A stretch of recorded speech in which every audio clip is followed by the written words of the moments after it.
스타와 매니저는 서로의 최측근이자 비즈니스 파트너로서 대부분의 일상을 공유하고는 합니다. 그렇지 않은 경우도 있겠지만 이들은 일반적으로 우호적인 관계를 맺고 있죠.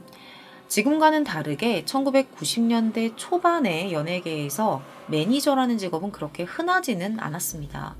기획사에 소속되어 있었던 일반 매니저는 있었지만 개별 연예인들을 전담 마크하는 전문 매니저는 거의 없었죠. 그런데 어느 날 갑자기 나타난 한 인물이 있었습니다.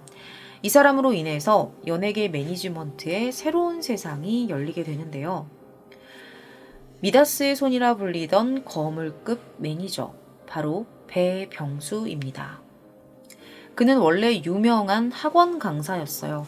인기도 많았고요. 직접 학원을 차려서 그 업계에서는 내로라 하는 위치까지 오르기도 했죠. 무려 6개나 되는 학원을 동시에 운영하면서 아주 바쁘게 사는 사람이었다고 합니다.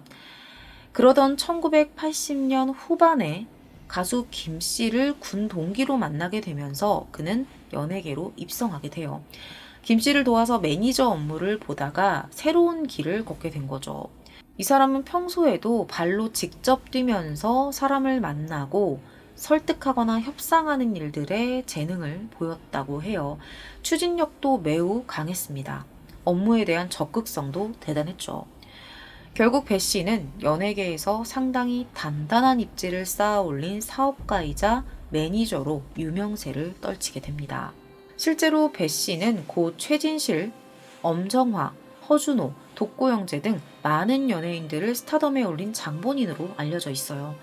권력이 절대적이었습니다. 정계 인사들과도 친분을 맺고 있었기 때문에 많은 연예인들이 그에게 밉보이지 않기 위해서 노력을 했다고 해요. 그런데 그에게 장점만 있는 건 아니었습니다. 이 사람이 자신이 마음먹은 일은 어떻게든 결과를 봐야 하는 사람이었어요. 그런데 이런 성향이 좀 심해지다 보면 이기적이어질 수도 있겠죠. 실제로 그와 담당 연예인들 사이에는 갈등이 많았습니다. 스트레스성 질병에 시달리는 사람도 있었고요. 연예인들이 그걸 못 견디고 연달아 계약을 해지하기도 했습니다. 이때 잠깐 배 씨에게 슬럼프가 왔었는데요. 그것도 잠시였고 그는 자신이 오랜 시간 동안 쌓아놨었던 명성과 네트워크를 이용해서 다시 매니지먼트 일을 해나가기 시작합니다. 1994년 12월 한 남성이 일주일째 연락이 되지 않는 자신의 동생을 만나기 위해 그가 살고 있던 동네를 찾아옵니다. 평소에도 이 동생이 힘들면 잠수를 타거나 연락을 끊은 적들이 여러 번 있었기 때문에 이번에도 그런 거겠지 하고 그렇게 심각하게 생각하지는 않았습니다. 그런데 잠시 뒤에 동생의 집 앞에 도착한 남성이 몹시 놀란 얼굴로 빠르게 뛰기 시작하는데요. 혼자 살고 있었던 동생의 집 문이 활짝 열려 있었기 때문입니다. 집 안으로 들어가서 내부를 살펴보며 동생의 이름을 불렀는데요. 아무도 없었습니다. 그리고 계속해서 집안을 뒤졌죠. 곧 남성은 창백해진 얼굴로 경찰에 전화를 겁니다. 이유는 동생의 지갑이 없어졌고요. 무엇보다도 이 주방에 2개의 부엌칼이 늘 놓여져 있었는데 이게 사라졌기 때문입니다. 보통 집에 있던 부엌칼을 밖으로 가지고 나가는 일은 거의 없죠. 경찰이 출동해서 이 실종자의 흔적을 찾기 위해 집안 이곳저곳을 살피기 시작해요. 처음에는 단순 실종 사건 이 정도로만 생각을 했었는데요.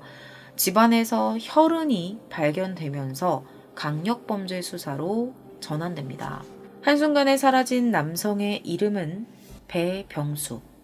한때 연예계를 주름잡았다던 바로 그 남성이었습니다.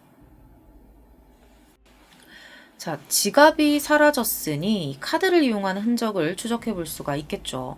조사 결과 역시 누군가가 배병수 씨의 계좌에서 3,820만 원이라는 거액을 인출한 사실이 확인됩니다. 다행히 이 돈을 인출해간 사람의 모습이 은행 내부에 있는 CCTV에 찍혔고요.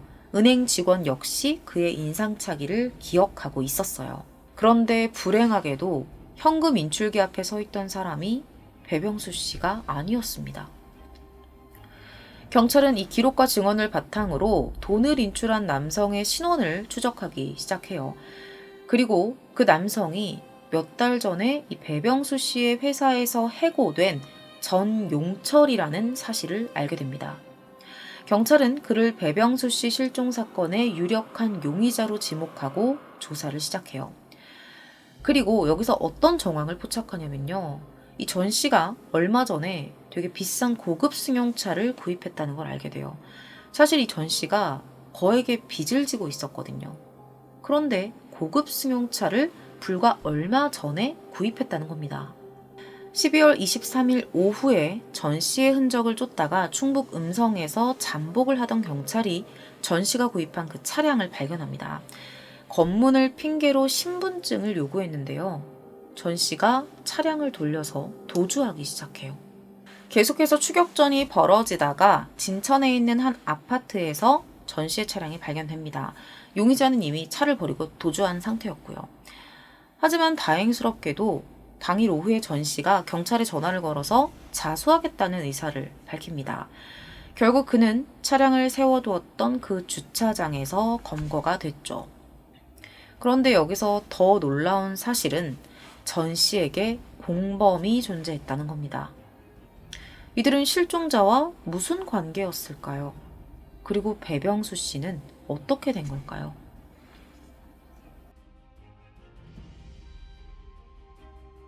전 씨는 1993년 여름 고등학교를 졸업을 했고요. 당대 최고의 인기 프로그램이었던 토요일은 즐거워.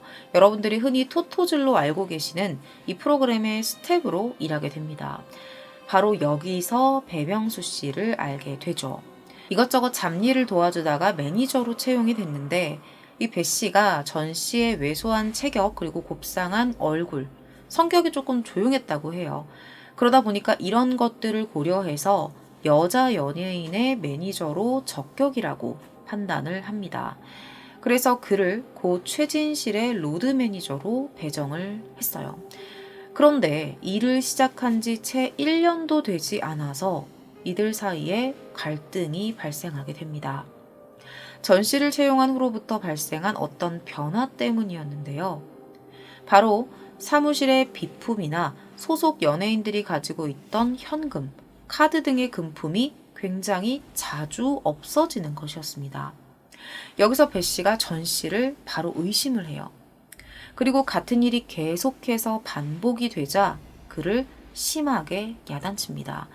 굉장히 작은 실수를 저질렀을 때도 사람들 앞에서 망신을 주듯이 일부러 질책을 하거나 좀 창피하게 만드는 일이 다반사였다고 해요. 이렇게 두 사람 사이의 갈등이 계속해서 깊어집니다. 결국 1994년 1월에 그동안 주변 사람들의 물품을 훔친 사람이 전 씨라는 사실이 밝혀지면서 그는 배 씨에 의해 해고당합니다. 이후에 다른 직장을 구해야 했는데 사실 본인이 지금껏 해왔고 또 할 수 있는 일이 로드 매니저뿐이었기 때문에 전 씨는 독립적으로라도 일자리를 구하기 위해 계속해서 연예계를 드나듭니다. 그러던 어느 날 우연히 자신을 해고한 배병수 씨를 마주치게 되는데요. 그때 배 씨가 전 씨에게 이런 말을 합니다. 너 같은 사람은 매니저 자격도 없다. 또한 비슷한 시기에 자신이 맡았었던 고 최진실 씨의 인기가 점점 높아지면서 자연스럽게 배 씨에 대한 복수심이 커지기 시작해요. 결국 아주 무서운 계획을 세우게 됐죠. 전 씨는 자신과 함께 계획을 실행할 공범을 찾기 위해서 동대문구 청량리에 있는 한 오락실에 방문합니다. 오락실에서 공범을 찾으려고 했던 거예요. 적당한 대상을 찾다가 그의 눈에 들어온 한 남성이 있었는데요. 바로 절도등 전과 5범이었던 23세의 김영민이었습니다. 그에게 접근한 전 씨는 배 씨가 돈이 많다는 사실과 자신이 그의 집 구조를 잘 알고 있다는 점을 이용해서 범행을 제안합니다. 김 씨는 흔쾌히 그 제안을 받아들여요. 사건 당일이 됩니다. 두 사람은 지인에게 차를 빌렸고요. 끈을 비롯한 범행 도구들을 챙겨서 배 씨의 집으로 향합니다. 그런데 아무리 초인종을 눌려도 대답이 안 들리는 거예요. 결국에는 문을 따고 집 안으로 몰래 숨어들었죠. 한 30분 정도 시간이 지났을 때 배 씨가 집으로 들어와요. 술에 굉장히 많이 취해 있는 상태였어요. 이 두 사람은 집안에서 몸을 숨기고 있었죠. 그러다가 배 씨가 방심한 틈을 타서 그의 머리를 강목으로 내리쳐 기절시키고 결박합니다. 안방으로 끌고 가서 의식을 차릴 때까지 기다렸다가 그가 깨어나자 예금 통장과 현금 카드의 위치, 비밀번호 이런 것들을 물어봅니다. 거부하면 때리고 또 대답을 안 하면 때렸습니다. 결국 배 씨는 모든 걸 털어놓게 됐고요. 전 씨와 김 씨는 원하던 답을 듣자마자 그 자리에서 바로 배병수 씨를 살해합니다. 줄을 이용한 교살이었어요. 그들은 이렇게 통장과 카드, 시신을 챙겨서 집을 빠져나왔고요. 가평군의 어느 야산에 유기를 하고 근처 은행에서 거액의 현금을 인출합니다. 그 돈으로 아까 말씀드렸던 고급 자동차를 구입했고요. 유흥업소를 전전했습니다. 다행스럽게도 사건 발생 약 2주 만에 이 두 진범이 자수를 하게 되면서 모든 수사가 순조롭게 진행이 됩니다. 범인들은 자신들이 배 씨를 안매장한 사실을 자백했고요. 그들의 진술대로 야산에 방치되어 있던 배 씨의 시신이 발견됩니다. 얼굴은 완전히 가려져 있는 상태였고요. 손목과 목에는 넥타이로 졸린 자국이 남아 있었습니다. 범행에 쓰인 도구와 흉기도 그 인근에서 발견이 됐다고 해요.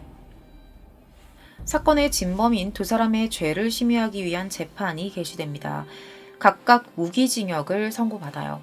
항소가 제기됐지만 결과는 같았습니다. 전 씨는 원주교도소에 수감이 됐는데요.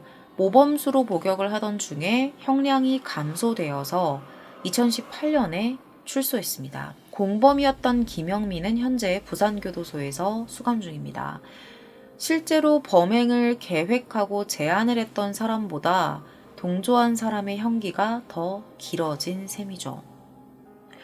오늘 준비한 내용을 마무리하기 전에 이 사건에 대해 조금 애매했던 점 하나를 말씀드려 보려고 합니다. 의문점이라고 해야 될까요? 조금 찝찝하다 이런 느낌을 남긴 내용이 있었는데요.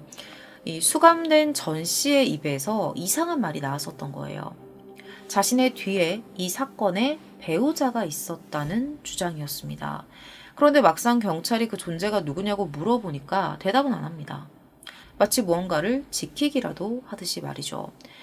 물론 이에 대한 사실 확인 여부는 전혀 이루어지지 않았습니다. 한때 연예계 매니지먼트를 호위하던 배병수 씨. 그는 자신이 고용하고 키워낸 부하 직원이자 동료에 의해 안타깝게 목숨을 잃은 피해자가 되어버렸습니다. 오늘 준비한 사건 파일 리뷰 컨텐츠는 여기서 마무리하도록 하겠습니다. 긴 시간 시청해주셔서 감사합니다.